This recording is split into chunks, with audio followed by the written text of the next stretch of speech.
In the last programme, we set off from Tower Bridge in my very own 1950s wooden yacht to sail all the way round the south coast and take part in a yacht race against her sister ship. Right, get that mainsail in! She's an identical boat and a deadly rival. We have equal chances, but I have a hopeless crew. I have to teach my greenhorns, Rory McGrath and Dara Briain, the art of yacht racing. And I don't know it myself. We're running out of sea, Griff. Slow down! We're now completely static. We've run aground, nearly hit a Thames sailing barge, Mind your head! Here we go! and sailed through a storm. Whoa, we're going into the waves. But it's becoming clear that the boys don't really care for my antique vessel and would prefer something new with cushions. This is great. Why did you show me this? I gotta go back to your boat now. In fact, they've had Undina valued in a vain attempt to make me sell it. It's like your girlfriend. You don't want to hear people's honest opinions about your girlfriend, do you? I'm married to this thing. I don't think he's peaked, but just in case, we're going to booby trap this. As we left Brighton, tensions were running high. Foxtrot, uniform, Charlie. There are just 3 days left before the big race, and we are woefully ill-prepared.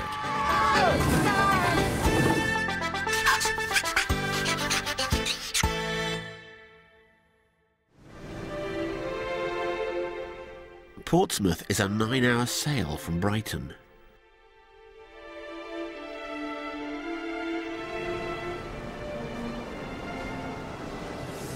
Well, that was a lovely trip from Brighton, wasn't it? I love Brighton. Apparently we had a few complaints. Really? Yeah. For Rory bad language. Portsmouth has been the home of the British Navy since it first put to sea in a hollow tree. And recently its sailing history has been celebrated with a tower in the shape of a spinnaker. What's a spinnaker, Griff? Oh, well, I'll try and tell you later.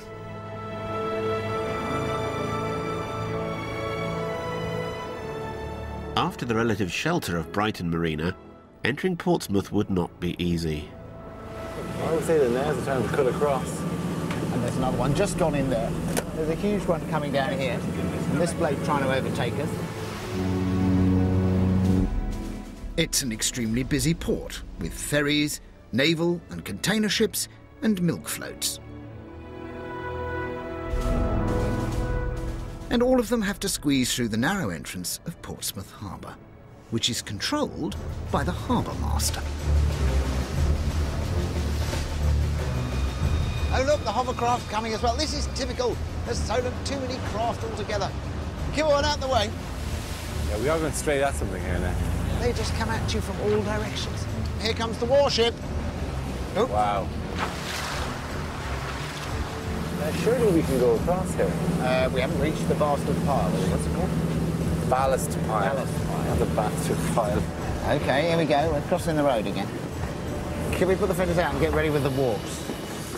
The berth has been reserved for us, right in the corner there. Okay. This is a bit of a tricky one, getting in here.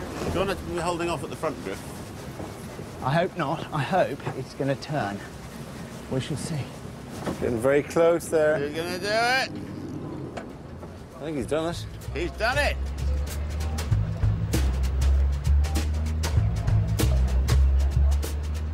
The Spinnaker Tower is another one of those Millennium projects that didn't quite go to plan.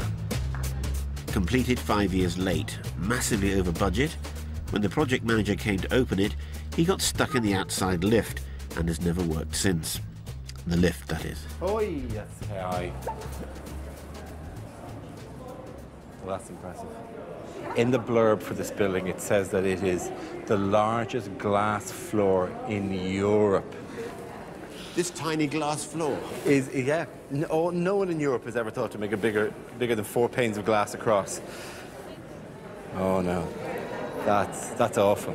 It's just not natural, is it? It's against That's every just molecule in your body is saying don't do that, but I'm going to do it. Also, that's not right. A child shouldn't do That's a child. But a child shouldn't do that. Okay. It's supposed to have some sort of evolutionary thing that they can't do it. Oh, Jesus. Oh, mother of God. That's just hideous. Okay, if the infant can do it, it's you that's making us do this, yeah? Oh, that is just... It's not normal, is it? It's not normal. That is really, really scary. It's just something really... I can see why no one in Europe has built a larger one. Yeah, you're loving it, aren't you? You know. Defying gravity, aren't you? Oh, now the two men are scaring the child. Do you know the weird thing is? We are scaring the child more than a 100-metre drop is scaring the child. That is awful. In our last port of call, Brighton, we recruited a couple of sailors to help in the race. One of whom, Helen, works on the square-rigged sailing ship called the Astrid. Helen, this is Dara. Hi, we didn't meet at the club. I was talking to other women at the club. That's the way. Dara's going to be aboard the boat when we do the old race. So, how many crew do we need effectively to race Undina? Just down to sleep, 45 foot. We have a spinnaker. Right. We have a cruising chute, which probably we won't want to use in the race, but it makes it quite effective as a sort of big jenny. Okay. Do we have all these things? Yeah. All right, we'll have underneath. I prefer to think of what we have in terms of people. We have one boatman and two 1/3 boat people. Yes, but that doesn't matter. Two brute... I'm not going to be rude here. Brute strength We men. want some strength. Okay. We need that, don't we? Have we got running backstays? No. No. Right. Okay. So that's Roles that people will play in this? Okay. We'll have to have... Are we doing it in costume? A helm. Good, yes. Shall I be the helmsman then? I think that's probably good if you. I don't I hope you don't feel too cheated, but this is rapidly turning into 3 men plus up to 6 others in another boat. Because by all accounts, we're not going to win this race on our own. So we have to network furiously. Forgive us that. Then we need a tactician. Yes. But the tactician can be doing something else as well. I do think we need practice. And we're going to have to take some stage where we actually try to learn over and over and over again when we do this and when we don't. And that's when actual work begins. Pull them in on deck, the fenders, but not if we could.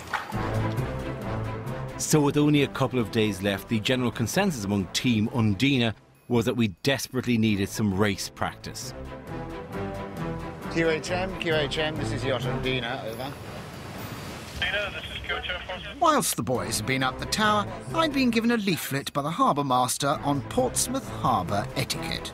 It involved using the radio a lot. We're just leaving Gunwharf Quay. Yes, approved to cross the pile, sir. Thank you very much. It's been 25 years of my life sailing on the East Coast. I've never been disturbed by anybody on the radio once. I cross Harwich Harbour, nobody... Harwich, they don't bother with all this tittle-tattle chatting away. You can hardly get a word in edgeways with the...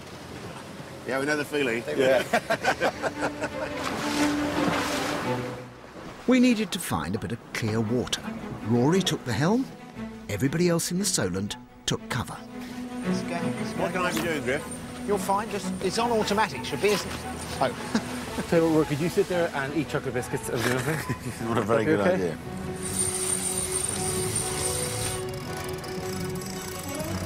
Nice and tight. Good stuff. That's it? I'll just explain. The wind at the moment is coming on this way. Is over there. This is the lee side, so the sail will come out on this side. Fine. So because we're going to go on the port tack, that is the wind coming from our port side. Now it's confusing. Okay, but that's an important thing because when Race practice for Griff was another chance to baffle us with phrases we didn't understand. we have the wind on the port. We do not have right of way. We only have right of way when we have the wind on this side. Okay. I'll show you what I mean. Is that all clear now, Dara? Is that clear? Is the crystal? Rory's going to tack the boat. Am I? Yeah. Yeah. Just bring her round in with a quick swing it as hard as you can on my command. Ready to tack the boat? Okay. Take her round. Swing her round. Stand by to let go, Dara. What we're just waiting for is the wind to get in the sail and flap us across. At least one section of the race will involve sailing into the wind. We can't do that directly. That's it. Instead, we use the technique of tacking or zigzagging along our course. It's as simple as riding a bicycle. If you get it wrong, you fall over. Let's go for a 90-degree swing round.